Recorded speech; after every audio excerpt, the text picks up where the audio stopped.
रामकृष्ण हरी मित्रांनो, जून महिना चालू झाला आणि या महाराष्ट्रातील देशातील लाखो वारकरी बांधवांचं लक्ष चित्त हे पंढरपूरकडे लागले बघा. म्हणजेच पंढरपूरची वारी आषाढी एकादशीला जावं आणि पांडुरंगाच्या पायाशी नतमस्तक व्हावं.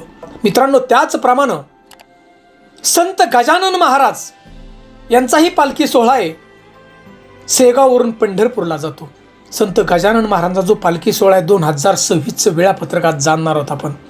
33 दिवसाचा हा दिव्य प्रवास, कुठे कुठे पालखीचा मुक्काम असतो हे सगळं जाणणार आहोत. त्यासाठी व्हिडिओ आपण शेवटपर्यंत पहा आणि आम्हाला फक्त एकच कमेंट, गण गण गणात बोते रामकृष्ण हरी अशी कमेंट मात्र जरूर करा. तर मित्रांनो, दिनांक 21/6/2026 वार रविवार येतोय आणि सकाळी 7 वाजता श्री मंदिरातून प्रस्थान होईल गजानन महाराजांच्या पालखीचं.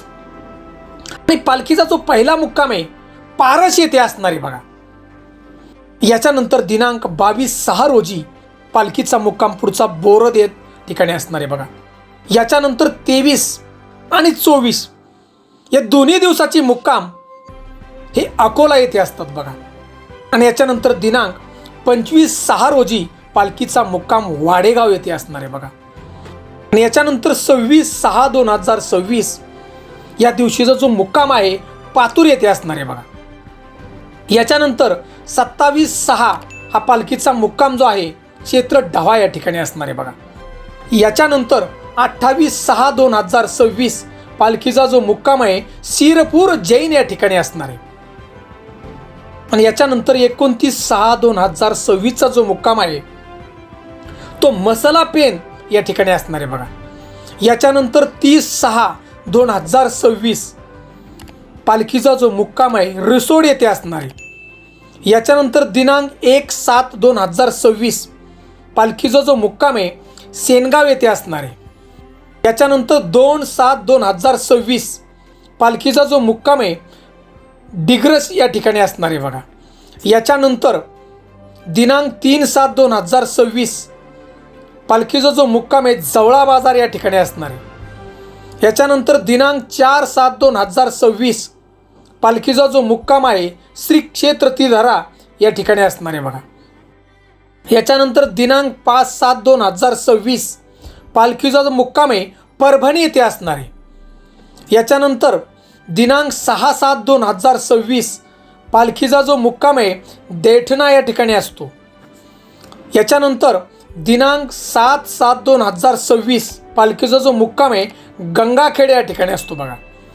याच्यानंतर दिनांक 8/7/2026 पालखीचा जो मुक्काम आहे परळी थर्मल या ठिकाणी असतो बघा.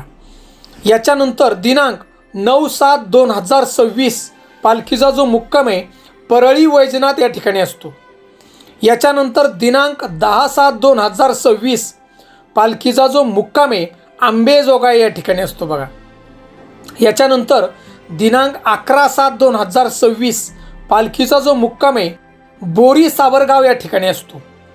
याच्यानंतर दिनांक 12/7/2026 पालखीचा जो मुक्काम आहे कळम या ठिकाणी असतो.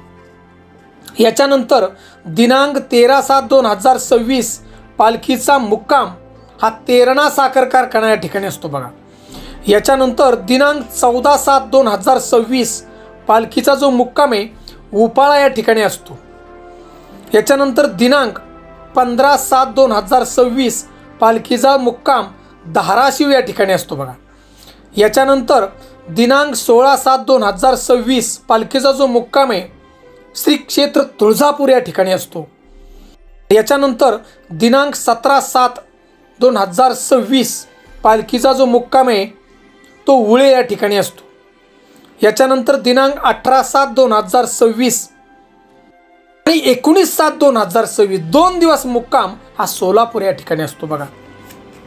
याच्यानंतर दिनांक 20/7/2026 पालखीचा मुक्काम आहे तिरहे या ठिकाणी असतो. याच्यानंतर दिनांक 21/7/2026 पालखीचा जो मुक्काम आहे माचनूर या ठिकाणी असतो. त्याच्यानंतर दिनांक 22/7/2026 पालखीचा मुक्काम हा मंगळवेढा या ठिकाणी असतो बघा. याच्यानंतर दिनांक 23/7/2026 रोजी संत गजानन महाराज आणि लाखो वारकरी बांधव श्री क्षेत्र पंढरपूर या ठिकाणी पोहोचतात, सगळे वारकरी बांधव. आणि याच्यानंतर बघा 23/7 ते 28/7 पर्यंत संत गजानन महाराजांचा पालखीचा जो मुक्काम आहे तो पंढरपूरमध्ये असतो. आणि 25/7ला आषाढी एकादशी, आणि आषाढी एकादशीला लाखो माझे वारकरी बांधव पांडुरंगाच्या पायाशी नतमस्तक होतात. 33 दिवसाचा जो दिव्य प्रवास आहे, ऊन वारा पाऊस याची कुठलीही तमा न बाळगता हे सगळे वारकरी बांधव बघा पंढरपूरला पोचले आणि त्यांच्या मनाची इच्छा त्या ठिकाणी पूर्तता होते. बघा हा जो सगळा सोहळा आहे, गजानन महाराजांच्या पालखीचा सोहळा खरंच पाहण्यासारखा असतो. याची देही याची डोळा हा सोहळा आपण पाहावा, कारण एक शिस्त आणि एक दृढ निश्चय त्या ठिकाणी आपला पाहावयास मिळतो की भगवंताच्या पायाशी जायचं आणि दर्शन घ्यायचंच. म्हणून मित्रांनो, हा सोहळा आपल्या भागातून जात असतं, आपल्या गावाशेजारातून जात असेल,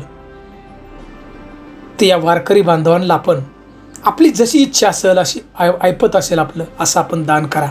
पाण्याच्या बाटल्या म्हणा, जेवण म्हणा, औषध म्हणा, हे जर आपण दान केलं ना, तर आपण वारीला जर नाही जाऊ शकला तरी हा प्रसाद त्या ठिकाणी पंढरपूरला पोचतो बघा.